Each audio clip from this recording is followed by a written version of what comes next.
warahmatullahi wabarakatuh. Pada kesempatan kali ini, kami dari kelompok 1 akan mempresentasikan hasil observasi yang telah kami lakukan dengan objek usaha roti kembung Hanet.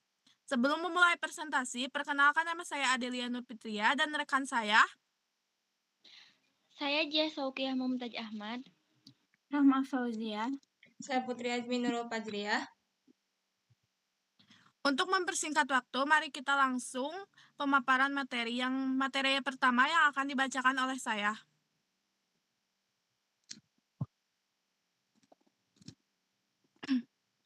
Objek yang kami pilih adalah usaha roti kembung Hanet.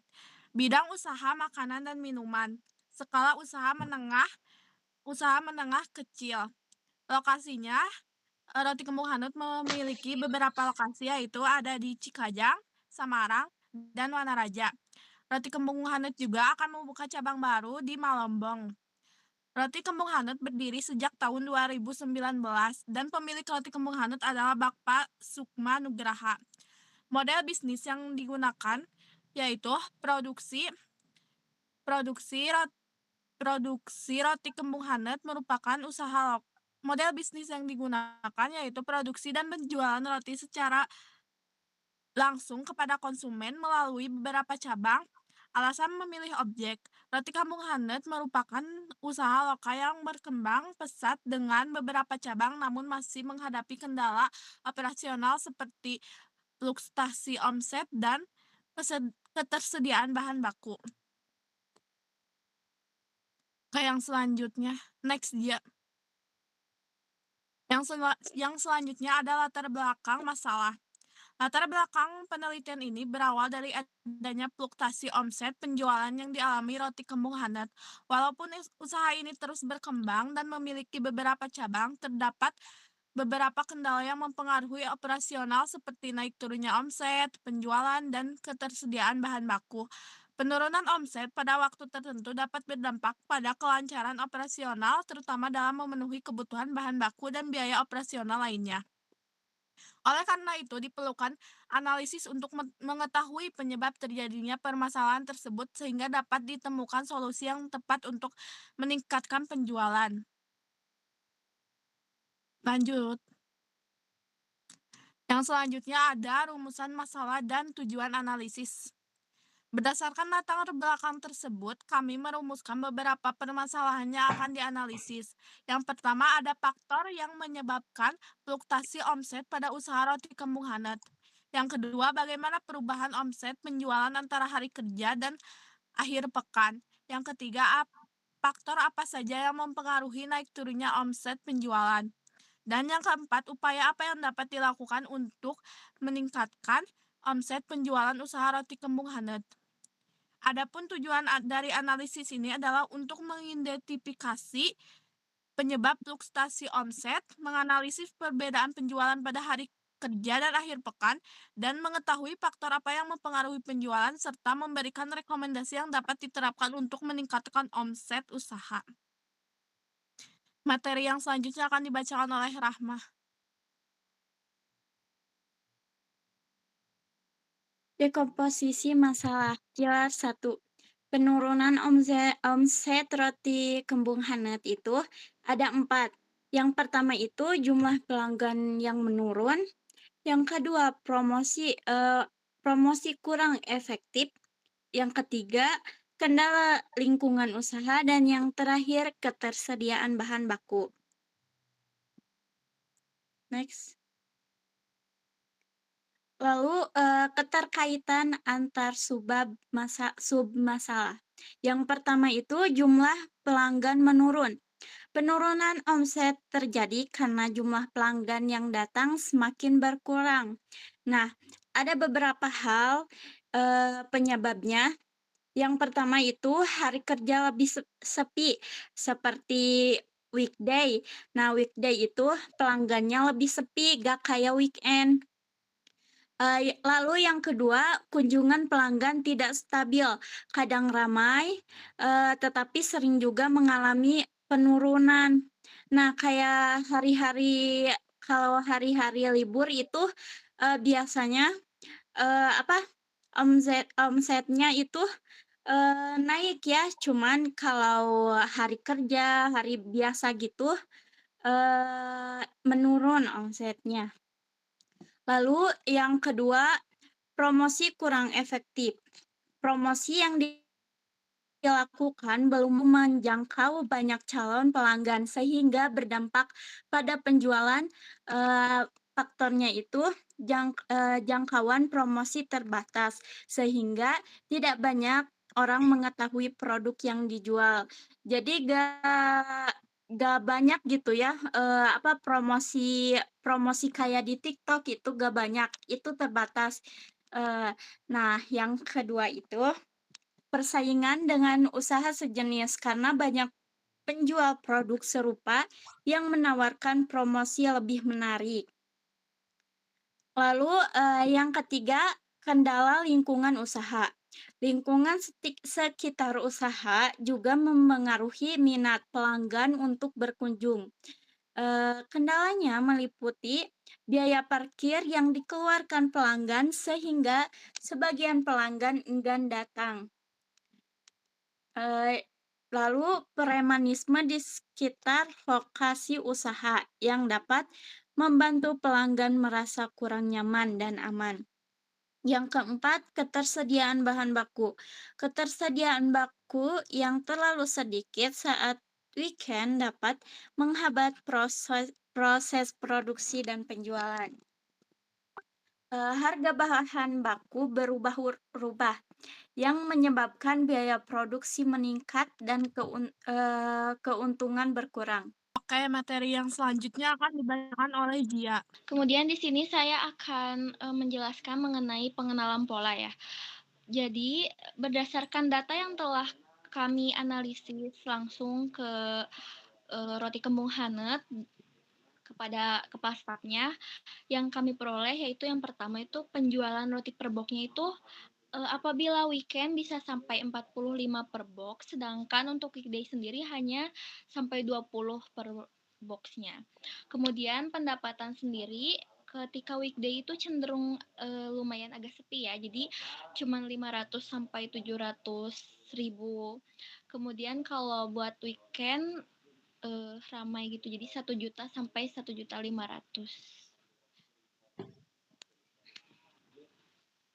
Materi selanjutnya akan dibacakan oleh rekan saya, Rahma Paujiah.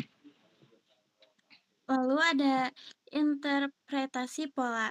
Yang pertama, pola permintaan tidak merata. Pelanggan lebih banyak berkunjung dan berbelanja saat hari libur, sedangkan pada hari kerja aktivitas dan daya beli cenderung menurun karena kesibukan. Lalu yang kedua, faktor utama yang mempengaruhi yaitu hari biasa, waktu luang terbatas, pelanggan lebih fokus pada pekerjaan ataupun sekolah. Akhir pekan, lebih banyak waktu beraktivitas, keluarga sering berjalan-jalan dan berbelanja cemilan atau roti. Lalu yang ketiga, implikasi untuk usaha. Produk tidak bisa disamakan setiap hari. Jika memproduksi 45 kotak di hari biasa, akan terjadi sisa stok dan resiko roti tidak segar atau terbuang. Lalu, kesempatan untuk meningkatkan penjualan di hari biasa dengan strategi khusus, misalnya promosi harian, paket hemat, atau layanan pesan antar.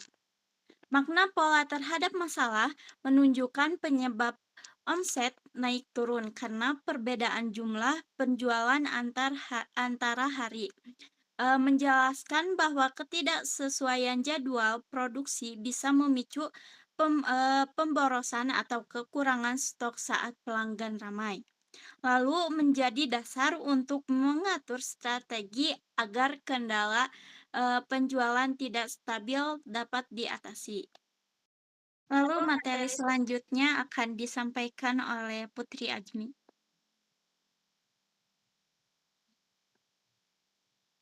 Baik, di sini saya akan menyampaikan materi mengenai atraksi, yaitu pilar ketiga. Nah, atraksi ini kita mengabaikan rincian yang tidak penting, lalu fokus pada elemen kunci. Seperti untuk mengabaikan rinciannya tidak penting, seperti detail mengenai sejarah asal-usul namanya menjadi Hanet atau alasan penamaan kembung, nah kita abaikan saja karena informasi tersebut bersifat merek atau branding dari cerita latar belakang terbentuknya roti kembung Hanet. Nah, mengetahui sejarah nama tidak mempengaruhi pengambilan keputusan taktis untuk permasalahan penurunan omset ini. Lalu, yang terpenting kita fokus pada elemen kunci seperti fluktuasi omset yang drastis antara hari kerja atau hari kerja versus weekend, yang dimana hari kerja itu sepi dan hari pekan itu lebih ramai, omsetnya itu bisa di atas 1 juta berbanding kebalik dengan saat hari kerja. Lalu yang kedua, menjaga ketersediaan bahan baku untuk memproduksi roti pada saat jam operasional, terutama saat weekend, untuk meningkatkan omset penjualan. Lalu yang ketiga, menghindari gangguan premanisme dengan parkir liar yang merugikan dan mengganggu kenyamanan pelanggan. Lalu yang keempat, merencanakan pemanfaatan fitur di diskon TikTok dan optimasi Instagram untuk menarik target utama dari pasar yang telah ditentukan oleh kepala toko, seperti ibu rumah tangga dan remaja perempuan. Lalu yang ketiga, mengabaikan rincian teknis operasional, seperti detail kecil, pembagian struktur tugas 5 karyawan secara spesifik, seperti pekerjaan kepala toko versus staf produksi, atau rencana teknis pemindahan lokasi cabang Wanaraja dan rute ekspansi ke Malambong. Nah, struktur internal itu tidak mempengaruhi penurunan omset karena sudah berjalan stabil dan rencana ekspansi merupakan target masa depan. Nah, untuk sekarang, perusahaan harus fokus utamanya menyelesaikan masalah manajemen harian yang sedang krusial, yaitu penurunan omset saat weekday. Lalu di sini ada algoritma solusi pilar keempat. Nah, di sini kami menggunakan fitur Plorcat, di mana Plorcat ini adalah fitur yang sangat seru sekali, seperti kita sedang bermain game, di mana kalau kita kalau kita menang di dalam game itu, kita bisa melanjutkan permainan itu dan mempertahankan strategi. Namun jika tidak, kita harus melakukan evaluasi agar kita bisa melanjutkan ke level selanjutnya. Nah, dimulai tahap awal yang pertama, kita kumpulkan data penjualan dan pendapatan terlebih dahulu untuk melihat apakah penjualan yang dilakukan oleh roti kembung ini sudah stabil atau belum. Lalu yang kedua, kita analisis dulu pola penjualan per box per hari saat weekday, Senin, Selasa, Rabu, Kamis, Jumat, Sabtu, dan Minggu. Lalu total pendapatan yang diterima juga. Nah, setelah itu, apakah penjualannya stabil? Nah, jika iya, kita harus mempertahankan dan meningkatkan strategi yang ada. Namun jika tidak, kita lakukan dekomposisi dan identifikasi masalah, atau kita bisa sebut dengan analisis penyebab penurunan. Nah, di sini kami setelah melakukan wawancara menemukan 4 masalah utama yang terjadi. Yang pertama adalah jumlah pelanggan menurun di saat hari weekday daripada saat weekend yang pelanggannya itu lebih banyak, yang menyebabkan penurunan omset secara drastis. Yang kedua, promosi kurang efektif, yang menurut kepala toko itu banyak sekali orang yang salah menukarkan voucher TikTok. Malah harusnya ke pesaing, malah menjadi ke roti kembung. Nah, itu menyebabkan kepala toko itu merasa bahwa ternyata roti kembung ini belum terkenal itu dari pelanggan. Nah, lalu yang ketiga ada kendala lingkungan seperti parkir liar yang menyebabkan tadinya pelanggan mau membeli roti malah tidak jadi karena melihat parkir, pasti kita kan berpikir bahwa parkir itu lumayan ya mengurangi isi dompet. Nah, makanya hal itu juga perlu dipertimbangkan oleh pemilik toko. Lalu yang keempat adalah ketersediaan bahan baku. Nah, misalnya kalau saat weekday itu lagi ramai-ramainya, terus bahan baku habis. Nah, kan jam operasional itu misalnya masih tutupnya itu masih lama. Nah, itu kan membuat omset dari perusahaan menurun. Nah, makanya perusahaan perlu melakukan dekomposisi dan identifikasi masalah agar permasalahan yang terjadi bisa diselesaikan dengan baik dan tidak membuat masalah selanjutnya. Lalu setelah melakukan dekomposisi, kita masuk ke tahap keempat, yaitu menentukan strategi perbaikan berdasarkan dekomposisi yang telah dilakukan oleh perusahaan. Lalu setelah melakukan dekomposisi, kita melakukan yang namanya implementasi strategi. Implementasi strategi ini adalah kita menerapkan strategi yang telah kita lakukan dan kita catat di dalam dekomposisi tadi. Lalu yang keenam, setelah kita melakukan implementasi strategi, kita melakukan evaluasi hasil penjualan per box dan pendapatan baru. Nah, di akhir, apakah ada peningkatan? Jika iya, maka kita harus mempertahankan atau bahkan meningkatkan lagi strategi yang sudah kita ubah tadi. Namun, kalau sama sekali tidak terjadi perubahan, kita harus melakukan dekomposisi ulang, lalu alurnya sama, seperti menentukan strategi lagi, lalu implementasi strategi lagi, dan evaluasi terus hasilnya. Begitu. Nah, ini adalah penjelasan keterkaitan dengan submasalah. Yang pertama, jelas tadi di dekomposisi ada jumlah pelanggan menurun. Nah, terlihat dari rendahnya penjualan weekday 20 box dibandingkan saat weekend bisa mencapai 45 box dengan pendapatan yang lebih tinggi sampai mencapai 1 juta lebih di saat weekend. Nah, solusinya harus bagaimana sih untuk melakukan evaluasi ini? Nah, kita bisa melakukan program loyalitas pelanggan dan promo weekday. Walaupun kita melakukan promo weekday, tetap saja kita juga harus mempertahankan pelanggan saat weekend. Dan kita harus meningkatkan pelayanan dari para staf-staf toko yang melayani konsumen. Lalu yang kedua, kita harus melakukan promosi yang lebih efektif lagi. Nah, ternyata promosi selama ini tuh belum mampu meningkatkan penjualan pada hari kerja. Nah, solusinya adalah kita melakukan pemasaran digital, lalu diskon khusus bagi orang-orang yang membeli saat weekend, dan kita juga melakukan promosi media sosial seperti WhatsApp, TikTok, dan Instagram. Lalu kendala lingkungan. Nah, dari faktor cuaca yang kadang-kadang bisa langsung hujan atau bahkan kemarau yang membuat tadinya pelanggan mau beli, malah tiba-tiba hujan, jadinya nggak jadi. Lalu juga lokasi yang lumayan cukup jauh, misalnya dari rumah pelanggan, lalu juga parkir liar, dan kondisi sekitar juga mempengaruhi jumlah pelanggan. Nah, solusinya adalah kita meningkatkan layanan pesan antar dan juga pemesanan online agar pelanggan bisa memesan langsung di rumah. Jadi tidak perlu langsung ke toko. Karena kan layanan pesan antar ini bisa memudahkan konsumen untuk berbelanja. Lalu yang keempat, ada ketersediaan bahan baku. Nah, stok yang tidak mencukupi saat weekend dapat menghambat produksi. Nah, solusinya adalah kita melakukan perencanaan persediaan lebih sedikit saat weekday untuk mengantisipasi bahan baku yang membuat roti itu rusak atau basi. Untuk materi selanjutnya, yaitu kelayakan dan dampak solusi yang akan dibacakan oleh rekan saya, Jia Saukia Mumtaz Ahmad. Oke, untuk materi selanjutnya itu kelayakan dan dampak solusi. Solusi yang akan kami usulkan kepada Kementerian itu yang pertama, promosi melalui Instagram, TikTok, dan media sosial lainnya. Seperti membuat konten kayak apa aja sih variasi rasa yang ada di roti kembung Hanet, sehingga membuat minat dari pelanggan itu sehingga membuat pelanggan tuh tertarik gitu, karena bisa melihat secara langsung ada rasa apa aja dan juga tampilannya seperti apa. Kemudian program voucher diskon agar juga meminimalisir gitu terjadinya kesalahpahaman seperti yang sudah-sudah. Jadi kami menyarankan Roti Kampung Hanet untuk melakukan program voucher diskon.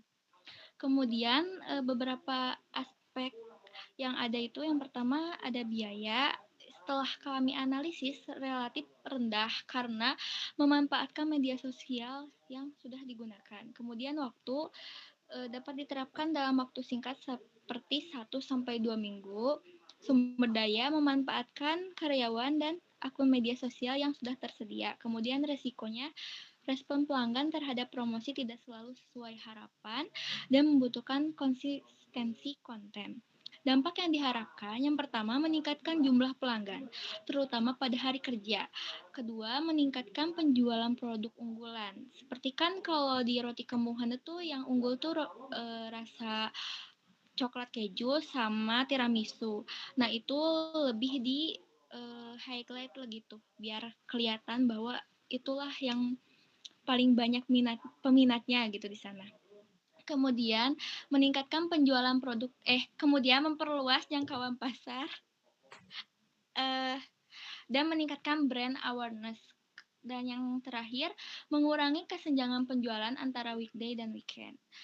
Kemudian dampak proyeksi metode kuantitatifnya. Yang pertama, penjualan weekday saat ini tuh 20 box per hari. Yang kedua, target setelah promosi itu semoga 25-30 box per harinya. Dan yang ketiga, potensi peningkatannya 25% sampai 50%. Kemudian refleksi penerapan computational thinking. Yang pertama, dekomposisi. Masalah penurunan omset dipecah menjadi beberapa penyebab, yaitu berkurangnya jumlah pelanggan, promosi yang kurang efektif, dan fluktuasi penjualan. Dan yang kedua, pengenalan pola. Pengenalan pola ditemukan bahwa penjualan lebih ramai pada akhir pekan, sedangkan hari kerja cenderung mengalami penurunan omset. Kemudian yang ketiga, abstraksi. Fokus analisis diarahkan pada faktor yang paling berpengaruh terhadap omset, yaitu jumlah pelanggan dan efektivitas promosi. Yang keempat, algoritma. Solusi disusun secara bertahap melalui peningkatan promosi digital, pemberian voucher diskon, serta evaluasi harga promosi secara berkala. Yang terakhir, simpulan dan rekomendasi. Untuk kesimpulannya, dari yang telah kami analisis selama beberapa minggu kemarin, berdasarkan hasil analisis itu, yang pertama itu masalah utamanya yang dihadapi roti kembuhan itu fluktuasi omset akibat jumlah pelanggan yang tidak stabil dan juga promosi yang belum optimal. Terus rekomendasi dari kami, yang pertama itu ya pasti meningkatkan promosi melalui Instagram dan TikTok. Kemudian memanfaatkan program voucher agar tidak terjadi lagi kesalahpahaman. Kemudian membuat konten promosi secara rutin dan menarik. Jadi kan kalau misalnya kita membuat kontennya rutin dan juga video-videonya itu kayak estetik gitu-gitu kan bisa menarik daya minat Gen Z ya, apalagi Gen Z itu sangat suka sama yang namanya barang atau makanan yang lucu dan estetik. Kemudian melakukan evaluasi penjualan secara berkala. Terus mempertahankan kualitas produk dan pelayanan kepada pelanggan.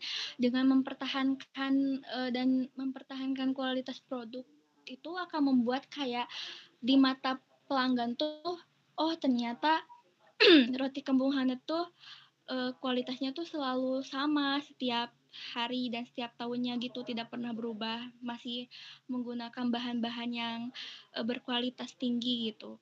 Terus pelayanannya juga ternyata ramah, jadi membuat pelanggan pun akhirnya minat untuk datang kembali dan juga datang kembali. Kemudian yang terakhir, menghilangkan parkir liar, karena ya kalau adanya parkir liar itu pasti kebanyakan pelanggan yang udah datang jauh-jauh ternyata ada parkir liar gitu. Terus ternyata si parkirnya tuh maksa gitu. Pasti kan pelanggannya juga ya nggak enak gitu ya, dipaksa-paksa begitu. Ya, kayak gitu.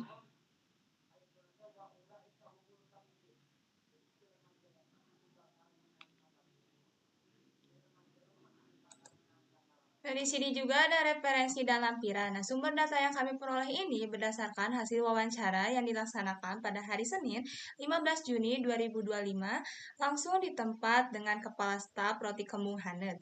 Lalu, Bapak juga bisa mengakses folder progres yang kami lakukan selama melakukan wawancara di Roti Kembung Hanet, seperti dari surat untuk izin, lalu juga foto dokumentasi, transkrip, dan semuanya lengkap ada di folder ini.